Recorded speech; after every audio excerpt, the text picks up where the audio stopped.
ஒருபோதும் போரை தொடங்காது. உலகிற்கு யுத்தத்தை அல்ல புத்தரை கொடுத்து இருக்கிறோம் என ஆஸ்திரியாவில் பிரதமர் மோடி பெருமிதம். ஊரக பகுதிகளில் மக்களுடன் முதல்வர் திட்டம் தர்மபுரியில் இன்று தொடங்கி வைக்கிறார் முதலமைச்சர் மு க ஸ்டாலின். மக்களவை தேர்தலில் சந்தித்த தோல்வி குறித்து அதிமுக நிர்வாகிகளோடு இபிஎஸ் ஆலோசனை.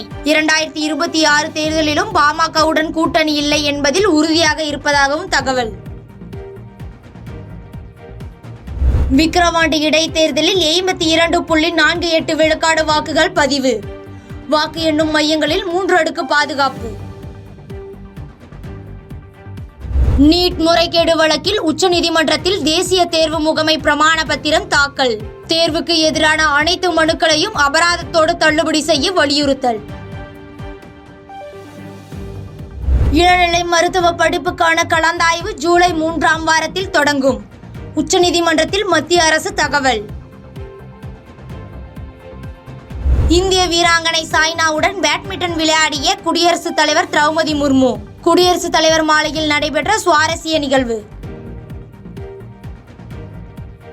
சென்னை நள்ளிரவு பலத்த காற்றுடன் வெளுத்து வாங்கிய கனமழை. புறநகர் பகுதிகளிலும் மழை பெய்ததில் சாலைகளில் தேங்கிய மழைநீர். மதுரை கப்பலூர் சுங்கச்சாவடியில் கட்டண உயர்வை கண்டித்து 10 மணி நேரத்திற்கும் மேலாக நீடித்த போராட்டம். சமரச பேச்சுவார்த்தைக்கு பிறகு வாபஸ். பாரஞ்சித் இயக்கத்தில் விக்ரமின் தங்கலான் பட ட்ரெய்லர் வெளியீடு. ரசிகர்கள் கவனத்தை ஈர்க்கும் காட்சிகள்.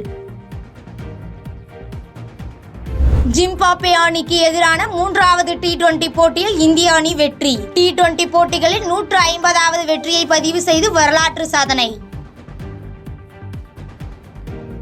விறுவிறுப்படையும் விம்பிள்டன் டென்னிஸ் தொடர். அரையிறுதிக்கு முன்னேறினார் நட்சத்திர வீரர் ஜோகோவிச். யூரோ கால்பந்து தொடரில் நெதர்லாந்தை வீழ்த்தி இங்கிலாந்து அணி வெற்றி.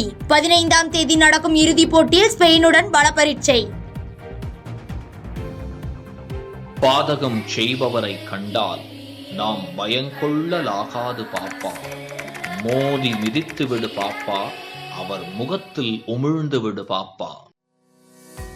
அண்மை செய்திகளை உடனுக்குடன் தெரிந்து கொள்ள இணைந்திருங்கள் இயம்நாடு தொலைக்காட்சியுடன்.